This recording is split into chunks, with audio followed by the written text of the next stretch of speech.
Hello and welcome back everyone to the video series dedicated show on MTV that will gladly take a loser's breakfast, which looks to be made up of donuts and fruit, which is more than I have in most mornings, especially this morning.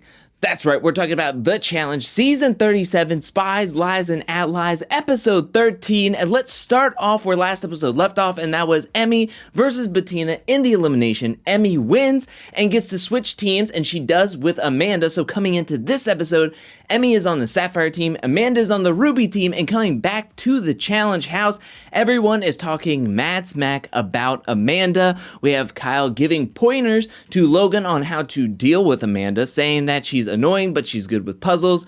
Logan in the confessional says that Amanda's probably not going to add anything to the team, so he's not too happy that she's on the Ruby team. Nelson in his confessional describes Amanda as toxic, where Corey deems Amanda the weakest woman left in the game. We're only a couple of minutes into this episode, and I was quite shocked to see how much everyone was dumping and dunking on Amanda. Now, we understand that Amanda isn't the most well-rounded player. She's not the best player left in the game, but I thought it was quite rude how everyone was just trash-talking Amanda right from the very beginning, where Amanda doesn't feel very welcomed onto the Ruby team, and she says, if you feel I am the weakest player and will treat me like that, well, guess what? I'll perform like that. The next morning, we see Emanuel slapping his meat, and then we see him and Tori share a kiss in the bedroom, and then they take it to the bathroom, where they deem it as, quote-unquote, unclogging the drain or unclogging the toilet.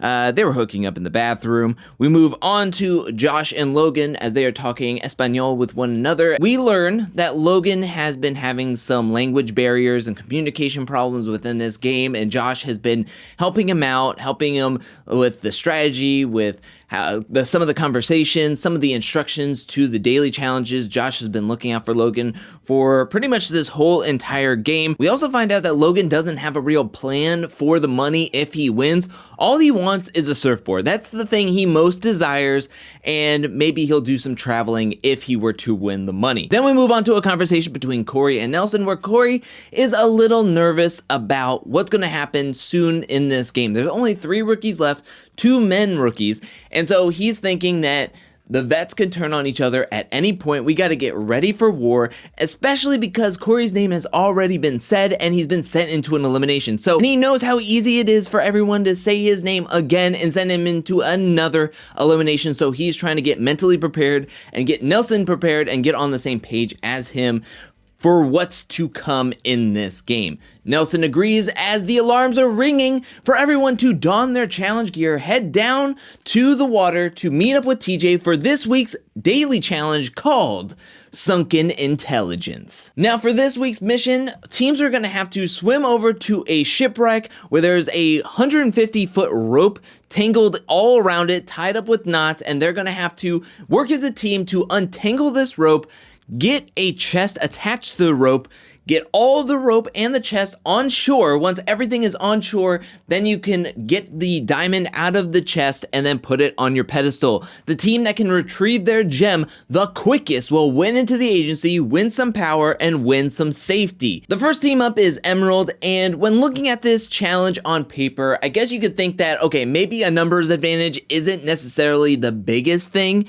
in this game. It's going to come down to communication and how you work as a group. But when watching the aftermath, Kyle talked about how his team, the Sapphire team, was under a big disadvantage not having enough numbers, because numbers are going to help you regardless of the challenge, I believe. And this one, Kyle said that everyone had a clear director in Devin who had a clear vision of how he wanted to get this mission done, and everyone had a job, everyone knew their job. Now, the edit will tell you that they were struggling, and they're the first team to go out, they're gonna have some learning curves and everything. Having more numbers helped because of how well they were able to communicate with each other, and Kyle also talked about how people were able to take some breaks, so when people were to break off a little bit, they still had enough numbers to take hold of this rope and get the job done, which they do. We see a time clock on the bottom of this mission, which shocked me. I didn't think we were going to get any form of time or knowing how well the people are doing or the teams are doing, but we do get a clock at various points within this mission. We see that they get their rope untangled and are bringing it to shore just under the 14-minute mark. Yes, their chest does break off their rope, but they work as a team to get the chest to the shore. Their time is over 14 minutes. We move on to the Sapphire team, which with 4 people, you really can't have anybody losing slack. You can't have anybody like not being able to follow instructions. And they had 2 people. They had half their team not following instructions. Emmy was looking all types of confused. She had no idea what she was doing. Kyle was just pulling the rope and not doing very well in this challenge. Ashley was trying to be the coach, trying to have a clear vision, but it just was not working out, as we can see them getting their chest well over 17 minutes to get this rope, so they had no shot. It comes down to the Ruby team, where they are ready, and Corey knows that he needs to perform well, because if his team wins, he is not going into the elimination, but there is a good shot he could be going into the elimination if the Ruby team falls short yet again. They all get into the water. They do have some of the best swimmers in the game on their team. They're working together. It seems as though that the plan is, and from the aftermath, it was Logan's plan that 2 people would take one side of the ship, the 2 people would take the other side, and it didn't seem like there was a lot for Amanda to do. It sounded like her job was to organize the rope, but in the beginning of the challenge, there's not a whole lot to do. Could Amanda have done more in this challenge? Yes, she could have taken some initiative. She could have done more, but there didn't seem to be one person leading and directing in this mission for the Ruby team. So there are points where we see that Amanda is kind of goofing off, talking to everybody on the shore, doing the whole Titanic thing. But there are times in the challenge where she's looking at her team going, what do I need to do? Is there anything I can do to help with? And there is no one talking to her. So yes, Corey, Nelson, and Logan can get frustrated as much as they want, but there are times where Amanda could have done more, but then there are times that she asked if she could do more, and there wasn't a clear voice saying, yes, please do this, or yes, do this. We need help with this. We see their time is around the 14-minute mark, just slightly behind the Emerald team's time when they get their chest. It's going to be close, and we know it's close because TJ says it was close, and he is there to tell everybody and all of us that surprise, surprise, the Emerald team wins yet again. So they are going to be in the agency, and it is down between the Ruby team and the Sapphire team to see who is going to be eliminated this episode. When we get back to the challenge house, Emerald team is celebrating yet again. Corey is feeling frustrated because he knows he has a very good shot of going into the elimination. Devin lets us know before we head into commercial break and before everybody heads to the club scene that they really have 2 options here, and it's between Logan and Corey. We head to the club where Corey is giving Josh props to his team winning yet again, but he's trying to get some intel. What is the Emerald team thinking? But Josh is acting vague. He's acting Corey, going like, I don't know. We haven't had that talk yet. The edit made it seem different where he said that if his team says they're going this route, that he would try to divert them, but he didn't say specifically, or we didn't see specifically Josh saying, hey, if they say your name, I'm going to tell them, no, we're shutting it down. We're not going to vote you in. Speaking of the Emerald team, they have a little team meeting within the club, and they talk about infiltration. And if their team gets infiltrated, what is the plan to get the 6 back together again? And Tori comes up with a plan that, okay, if one of us gets picked to go to another team, that person will then sabotage the other team to force them to lose, and then hopefully the Emerald team wins, and then with that, the Emerald team will vote in their old teammate. They will get to pick whoever they want to go up against, and then they'll infiltrate and get the 6 back together. I think that's easy for Tori to say because I think the competition and the field of competition for the women are a little bit more wide open. But if you're Devin and Josh and you get infiltrated, go to another team and get sent into an elimination via the house vote or the agency vote, you don't have that much wiggle room in who you can go up against and think you can win against. I mean, who are you going to be calling out? Nelson, Corey, Logan, Kyle, and CT? That is pretty stacked, and that is if the Emerald team is the agency, which is the thought process in this plan. Then we move on to Ruby having a team meeting where they're missing their newest team member, Amanda, who is talking to Ashley. They yell for her. She comes in. They're talking, but things get quickly heated when Nelson and Tori pretty much come at Amanda saying that she's not taking this seriously. How can you do this? You're just playing for the other team. They're not saying outright that it was her fault that they lost the challenge, but they're going around and beating around the bush about it, and Amanda is getting frustrated. She then gets up, walks away from the whole Ruby team saying, good, guess what? I don't care what you say. I don't want to be on this team anyways, and I'll play for the other team. I'll sabotage your team, whatever. And things get very heated. And that's where the club scene ends here. We move on to the next day where we see the Emerald Deliberation the next day where they're having it in the yard. And Devin is saying, how about we vote in Logan? Logan calls out whoever he wants. If Logan gets sent home, whatever, it's a rookie. It does not matter. Then Josh speaks up saying that I don't want to vote in Logan. Him and Logan are very, very tight. He wants to vote in Tori. Tori is a bigger threat. He is a vet. He's been to many finals. And if we can get him out and take a shot and get him out, that's better for our team. What I find the most interesting in this moment is that CT's name is brought up, where Tori says, what about CT? Devin says, I don't have a problem with saying CT's name, but there's clear hesitation. They know that they should probably take a shot at CT and possibly get him out of the game, but there is quite a bit of hesitation when his name is brought up. We move on to the nominations where Devin kicks things off saying that they don't have a clear idea of what they're doing. There is no unanimous decision here. Tori is like, why isn't there a unanimous decision? There's a rookie up for grabs. Why not just make him the agency vote? CT then gives his side of the story saying, hey, I would rather not go into an elimination. Then Nelson takes over, apologizing to everything that happened in the club and how heated everything got. Amanda doesn't believe that Nelson's apology is authentic and genuine. She says, yeah, right, he's just trying to save his butt in this game and doesn't want to be sent into the elimination. Nelson then says, Ruby for life. Logan also says Ruby for life. Josh then intervenes and says that, look, I understand where everybody is coming from, but this is not helping my decision. You know, I'm not being swayed in one way or the other. I still don't have my mind made up. And Tori says, look, when it comes down to this vote, it's going to be who you guys think is going to benefit your game to try to get rid of. So whatever you're going to do, you're going to do. Everybody just needs to be ready to go into the elimination and prepare for the worst and prepare for a hurricane that's about to come in this elimination. Emerald then has to vote, and the compromised agent comes out to be Tori, who is like, okay, I see where I lie in the game, and he is frustrated. Nelson and Devin were wanting to talk to Tori after the nominations dismissed. However, Tori is not wanting to hear it.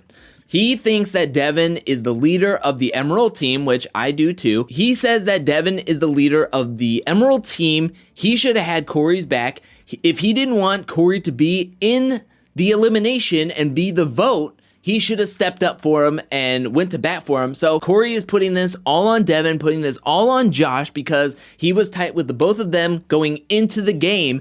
And so he's saying that when he goes into the elimination and comes back, he's going to infiltrate the Emerald team, sabotage them, force somebody to send him into the elimination, and he'll take out Devin or Josh and start ripping apart this Emerald team at the seams. Once Corey walks away, Devin tells Nelson that this was all on Josh, that Devin wanted to send in Logan both guys' days that the Emerald team won, but both times Josh spoke out and was protecting Logan. We move on to a conversation between Corey and Josh where Corey is letting Josh have it. He is saying, who are you close with coming into this game? Josh answers Fessy and Corey, and Corey says, well, guess what? You got Fessy sent home. You were the reason for that. That was your best friend, and you sent him home, and then you send me, somebody that you deem as close and a friend, into the elimination. You're putting my game on the line and my shot of winning this money in jeopardy for a rookie that you've known only for a couple of weeks when I was a friend to you coming into this game. And Corey is like, done. I'm done with it. Once I come back, I'm going to go to your team and then I'm going to take you out. And it is over. Corey is frustrated. He is peeved off. The lights were going off, alarms were ringing to meet TJ at the lair, where TJ then tells Corey to join him on the lair grounds, where Corey has to make a decision on who he wants to go up against. He says, I'm not going to pick Nelson. And so he goes with the rookie Logan. And when coming into the lair, we saw these two giant spheres, which looks like the cages from last season, the Global Domination daily challenge, where the players were in those balls. Players are going to be playing rope burn in this elimination, where players are going to be standing on these spheres while holding onto a giant rope, and you're going to be doing everything that you can to rip the rope away from your opponent. The player that can win best 2 out of 3 will win this elimination, stay in this game, and get to make a decision on whether they want to stay on the team they're currently on or swap teams. Now, we've seen variances of this elimination before on the challenge. We go back to War of the Worlds 2 between Josh and Jordan. We go back to All-Stars Season 1, where we had Katie and Latyrian going up against Kendall and Mark. This is one of my favorite eliminations, just for the sole fact that you have to use not only your strength, not only stamina, but also strategy to this game. I don't think coming into this elimination that Corey had a strategy down pat when going into round 1. Now, I did talk in the aftermath about remembering back to when Logan was facing off against Gabo in the elimination earlier on in this season, where Logan's forearms were burning, that they gave up in the middle of that elimination. So Corey was like, I just want to start whipping this rope around, tire him out, tire out his forearms, and maybe I can get round 1 and then knock him out in round 2 quite easily. However, Logan's balance was incredible in this elimination. Because you're standing on a sphere, you have to have good footwork, you have to have good balance, and yes, he is a surfer, but he does so many other sports, and he has good core work that he was able to keep his balance. And both men did great jobs in this round 1, where both slipped, both were on their butts at one point, almost fell off, but were able to keep their balance, go far in this game. Logan talked about how in the first round, nothing was happening. He wasn't able to get a good foothold. So in the middle of the round 1, he decided to switch up his strategy. Whatever Corey was doing, he was going to mimic and mirror, which really threw off Corey. This first round went about 20 to 30 minutes. They were gassed by the time that Corey fell off in round 1. Corey's forearms were just dead. Both men were dripping sweat. They go into round 2, and this is where Corey talked about how he kind of just checked out. He remembered getting phone calls from back home. Cheyenne and Ryder want him back home. Taylor was feeling sad about him not being home. So Corey had this immense pressure on himself, and after giving up round 1, his mind was just not into it. He was already thinking about wanting to go home, be with his family, and so by the time they got strapped up for round 2, he was trying to win, but his all wasn't in it. And so in round 2, it was kind of quick, and he fell off the sphere and let go of the rope, and Logan was able to win 2 rounds to nothing. Corey is being eliminated from the game, and in the aftermath, he talked about how he hated that he felt like he gave up on himself in this elimination, in the game, and he just felt like maybe he wasn't fully invested in this season, in this game, and it kind of tells by his social game, his political game. He wasn't super in with the vets, and he didn't give it his all in this elimination. So he talked about in the aftermath that he's definitely not going to come back for next season, season 38. He's definitely going to give a break, at least 1 season break, be with his family, get that fire back into him. Personally, I was a little sad to see Corey leave the game, get eliminated, but after hearing that his all wasn't in it and Logan has a little bit more focus, a little bit more fire in this game, being his first season, I'm glad that Logan was able to stay in this game. While on the lair grounds, TJ gives him the option of switching teams, and he says that, look, I know I said Ruby for life in the Deliberation, but Corey came after me. That was Ruby on Ruby violence here, and I can't go back to the Ruby team after that. And so I'm not going back to the Ruby team. I'm not going back to the Emerald team. So he's taking Kyle's spot on the Sapphire team. And so Kyle is going back to the Ruby team. But we're going to have to wait to see what's going to happen next week if a team of 4 can get over this numbers advantage and somehow win that would be incredible. But that's where this episode ends. What'd you think about this episode? Let me know that in the comment section below. What'd you think about the daily mission? What'd you think about the deliberation, the elimination? What do you think about the Emerald team voting in Tori as the compromised agent? Do you think that was the right thing? And what do you think about the rest of the teams left in this game, the rest of the competitors? Who do you think is going to win the next daily challenge? Let me know anything and everything down in the comment section below. But thank you so much for watching. While you're down there, hit that like and subscribe button. I'll be back really, really soon with more Challenge 37 content, more challenge content, more content in general. But until then, peace.